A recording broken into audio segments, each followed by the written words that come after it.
ऐसी स्थिति पैदा कर देंगे, बाढ़ की अस्थायी समस्या का समाधान, बाढ़ की समस्या का स्थायी समाधान हम लोग निकाल देंगे।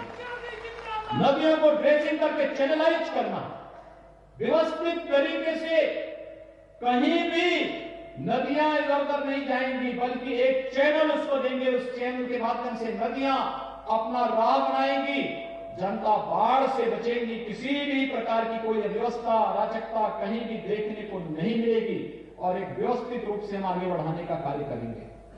काफी हद तक सफलता मिली है, बहुत सारी जगह पर इस प्रकार के कार्यक्रमों को सफलतापूर्वक हमने आगे चलाया है और आगे भी ये कार्य प्रारंभ हो गए। हम लोगों ने कह दिया है जल शक्ति विभाग से हर हाल में 15 जनवरी से बाढ़ से संवेदनशील स्थलों पर कार्य प्रारंभ करें और 15 मई के अंदर अंदर ये सारे कार्य संपन्न हो जाएं, जिससे जनता को परेशानी न हो। आजमगढ़ हो, मऊ हो, गलिया हो, गोरखपुर हो, देवरिया, अंबेडकर नगर या कोई भी जनपद हो, कहीं भी बाढ़ से कोई समस्या किसी के सामने नहीं आनी चाहिए।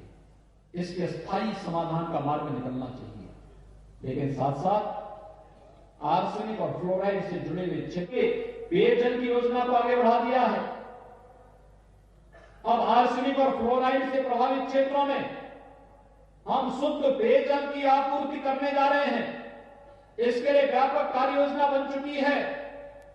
आने वाले समय में बंद उद्योगों को, जो कपड़ा उद्योग बहुत सारी जगह कताई मिलें बंद हो रखी हैं, हम लोगों ने व्यापक कार्य योजना बनाने के लिए कहा कि बंद कताई मिलों को चलाने के लिए व्यापक कार्य योजना बनाई जानी चाहिए।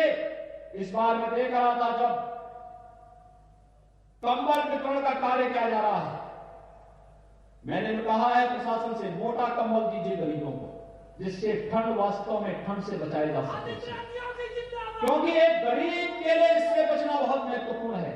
और भाइयों बहनों, ये मोटा जो कंबल है, ये मोटा कंबल प्रदेश के ही कंबल कारखानों में बनाया जा रहा है। पिछली सरकारों ने इन्हें बंद कर दिया था, हमने इसे फिर से चलाया है और आज प्रदेश के कंबल कारखानों में बने हुए कंबल से जब गरीब की ठंड भाग रही है तो उसका आशीर्वाद भी सरकार को प्राप्त हो रहा है कि देखिए एक गरीब के ठंड को सरकार ने दूर किया है और उसका लाभ किस रूप में प्राप्त हो रहा है। ये योजनाओं का लाभ और साथ साथ शासन का पैसा अगर सही जगह इस्तेमाल हो जाए तो कोई समस्या ही नहीं आती।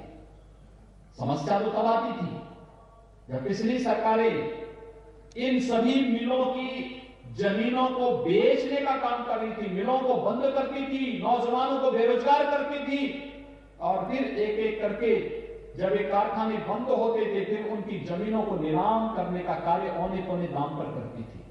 हमारी सरकार ने मिलों को, जमीनों को बेचने का कार्य नहीं किया। हमारी सरकारों ने बंद चीनी मिलों को बंद यानी बेचने का काम नहीं किया, बल्कि फिर से कोविड-19 के दौरान भी हमने चीनी मिलों को चलाया है और हम लोगों ने कहा है कि जिनका मामला सुप्रीम कोर्ट में है वहां से जैसे ही निस्तारण होता है मामला, हम लोग फिर से उन चीनी मिलों के पुनरुद्धार की व्यापक कार्य योजना बनाएंगे। लेकिन जिन चीनी मिलों का विवाद नहीं है उन चीनी मिलों का पुनरुद्धार की व्यापक कार्य योजना बननी ही चाहिए, क्योंकि ये हमारे किसानों के हितों में है। और भाइयों बहनों, किसानों के लिए तो पिछले 6 वर्षों के दौरान प्रधानमंत्री मोदी जी के नेतृत्व में जितना कार्य हुआ है वो अविस्मरणीय है, अभिनंदनीय है।